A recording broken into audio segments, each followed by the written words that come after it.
Tout le monde le sait ou presque. Le Rassemblement pour la démocratie et le progrès social RDPS tient son premier congrès extraordinaire du 22 au 23 mai 2015. Congrès qui consacre évidemment la fin du cadre consensuel et donc la fin de la situation exceptionnelle du RDPS depuis sa réunification le 7 janvier 2012. Cependant, l'organisation de ce congrès ne fait pas l'unanimité. Le deuxième vice-président de ce parti, le député Mabio Mavunguzinga, boycotte ses assises, a-t-il déclaré au cours d'un point de presse mercredi 20 mai 2015 à Pointe-Noire, pour, dit-il, ne pas cautionner une manipulation organisée par le parti au pouvoir.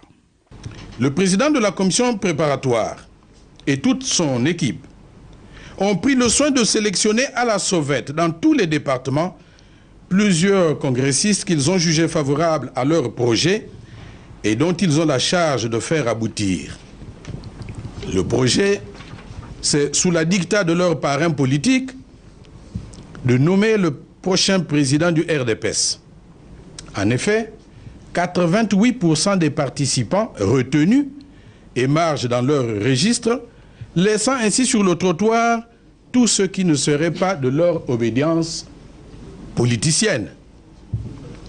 En outre, ils se sont arrogés des pouvoirs exorbitants pour s'attribuer de façon éhontée des quotas à leur discrétion.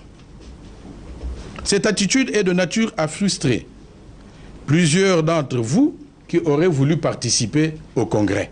C'est pourquoi je considère ce pseudo-congrès auquel je ne peux pas prendre part pour ne pas légitimer cette mascarade comme un non-événement. Il s'agit ni plus ni moins que d'une manœuvre pour préparer les militantes et militants du parti à accepter les compromis honteux et douteux qui s'annoncent sur la base des promesses de postes ministériels éventuels, des appétits du genre et du gain facile. Sauf à reporter la date du congrès pour revoir ensemble et de façon véritablement consensuelle et paritaire les conditions de son organisation. Le député Mabio Mavunguzinga dénonce également ce qu'il qualifie d'un hold-up politique, notamment le non-respect des textes issus du processus de réunification du 7 janvier 2012 à Suéco sur la composition du corps électoral du Congrès par certains cadres qui ont finalement fait l'URDPS leur fonds de commerce. En ces temps tumultueux, au lieu de taire nos divisions internes et profiter de cette grand-messe pour s'organiser et se diriger résolument avec l'ensemble des forces du progrès vers la conquête et la gestion pacifique du pouvoir, certains cadres du parti adoptent des attitudes frileuses, honteuses et lâches à la fois, continuant ainsi à faire du RDPS un véritable fonds de commerce. Le deuxième vice-président du RDPS a aussi déploré le financement total de ce congrès par un parti allié, le parti au pouvoir, en violation bien sûr des textes réglementaires du RDPS qui stipulent que le financement doit émaner des militantes et militants du parti. En ce qui concerne le financement du congrès, c'est un secret de polichinelle que de dire en vérité que le congrès est financé entièrement par leurs maîtres, les tenants du pouvoir, alors que celui-ci devrait être financé par les militantes et militants sur la base d'un budget dûment élaboré par la commission préparatoire. Il s'ensuit ipso facto que la direction du parti perd son indépendance pour obéir tout simplement aux ordres de l'extérieur. Il en appelle donc aux militants démocrates du RDPS à ne pas céder à la tentation et à la ruse politique qui ne vise en réalité qu'à faire du RDPS une marionnette pour servir, bien entendu, au projet du changement de la Constitution du 20 janvier 2002. Je demande donc aux militantes et militants de ne pas se laisser distraire. Notre plus grand diviseur commun est connu.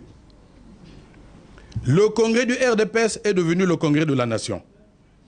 Et comme toujours, les organisateurs qui obéissent aux ordres du pouvoir manquent visiblement d'impartialité, d'objectivité, mais surtout d'idéal pour eux-mêmes et pour les générations futures. L'insolente ingérence, la félonie, l'espièglerie et la perfidie ont vite fait de notre parti et de nos cadres la honte nationale. L'histoire jugera sévèrement ceux qui se laissent corrompre d'une manière ou d'une autre pour vendre le parti pour lequel beaucoup ont souffert et continuent de souffrir. Car nous avons connu des privations, des emprisonnements, des kidnappings, des brimades dans les administrations et autres traitements humiliants et dégradants.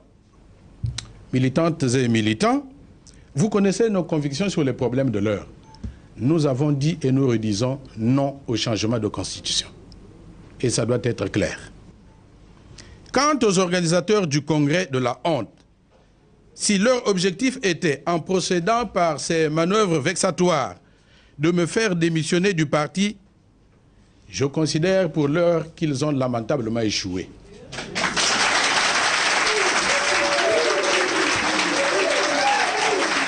Sur les consultations initiées par le président de la République sur l'état de la nation, le député Mabio Mavunguzinga parle d'une fuite en avant. C'est du déjà entendu, c'est une fuite en avant.